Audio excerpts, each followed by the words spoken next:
भारत की present picture की बात करें तो यहाँ पर बैक टू बैक चुनाव ही होते रहते हैं। कभी राष्ट्रीय चुनाव हो रहे होते हैं तो कभी राज्य के चुनाव हो रहे होते हैं और कभी स्थानीय चुनाव में सरकार व्यस्त रहती है। इससे बहुत सारा फाइनेंशियल रिसोर्सेज तो खर्च होता ही है, उसके अलावा ह्यूमन रिसोर्स भी चाहिए होता है और जो सरकार का सबसे ज़्यादा वक्त है वो इन चुनाव को, इन इलेक्शन को कंडक्ट कराने में निकल जाता है। इससे क्या होता है कि जो पुरानी पॉलिसीज़ उन्होंने फ्रेम की होती हैं वो तो ठंडे बस्ते में पड़ के रह जाती हैं और नई पॉलिसी वो लोग इनिशिएट नहीं कर पाते हैं। चलिए डिस्कस करते हैं अब वन नेशन वन इलेक्शन के कुछ चैलेंजेस के बारे में।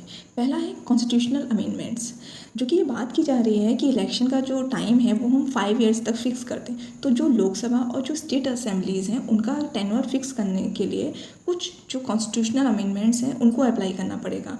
जैसे कि हमारे जो कॉन्स्टिट्यूशन के आर्टिकल हैं, आर्टिकल 83, 85, 172, 174, जो कि डील करते हैं इन लोकसभा और विधानसभा की डिसोल्यूशन और ड्यूरेशन से, यानी टाइम पीरियड से। इसके साथ साथ आर्टिकल 356 जो कि डिसोल्यूशन के केस में जो प्रेसिडेंट का रूल होता है, मतलब राष्ट्रपति शासन की बात करता है, उससे रिलेटेड है। इस तरह जो कंसर्निंग आर्टिकल्स हैं उसमें हमें कुछ सुधार करना पड़ेगा।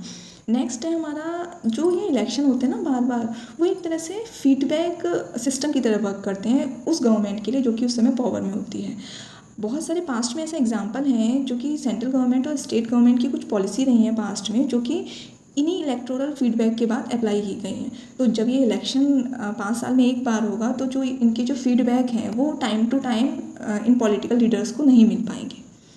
नेक्स्ट चैलेंज की बात करें तो अपोजिशन का ये भी कहना है कि जब वन नेशन वन इलेक्शन उसमें एग्जिस्टेंस में आ जाएगा तो इसकी वजह से क्या है कि जो राष्ट्रीय मुद्दे हैं वो हमारे स्थानीय मुद्दे पे हावी हो सकते हैं, मतलब जो स्टेट इशू हैं उनको इग्नोर किए जाने की संभावना ज़्यादा है।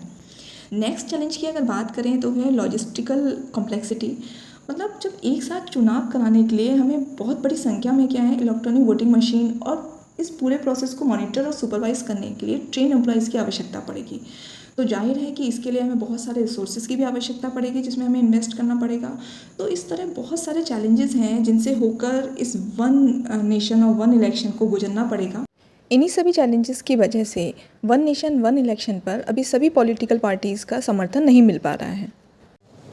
रामनाथ कोविंद की अध्यक्षता में बनी समिति ने जो वन नेशन वन इलेक्शन के ऊपर जो रिपोर्ट सबमिट की है उसके ऊपर जब विभिन्न राजनीतिक दलों से उनकी राय मांगी गई तो केवल 32 राजनीतिक दलों ने इस कॉन्सेप्ट का समर्थन किया है, जबकि 15 राजनीतिक दलों ने इसका विरोध भी किया है।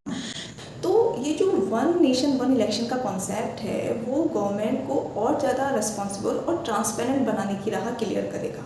इससे क्या होगा कि जब 5 साल में एक बार इलेक्शन होगा तो जो बाकी का टाइम है उसमें से ज़्यादातर जो गवर्नमेंट है ज़्यादा समय क्या करेगी कि नागरिकों का जीवन बेहतर बनाने में और जो उसने प्रोमिसेस किए हैं जनता से उनको पूरा करने में अपना फोकस कर पाएगी। फिलहाल अभी इस पर चर्चा जारी है, तब तक जुड़े रहिए और सीखते रहिए। नमस्कार।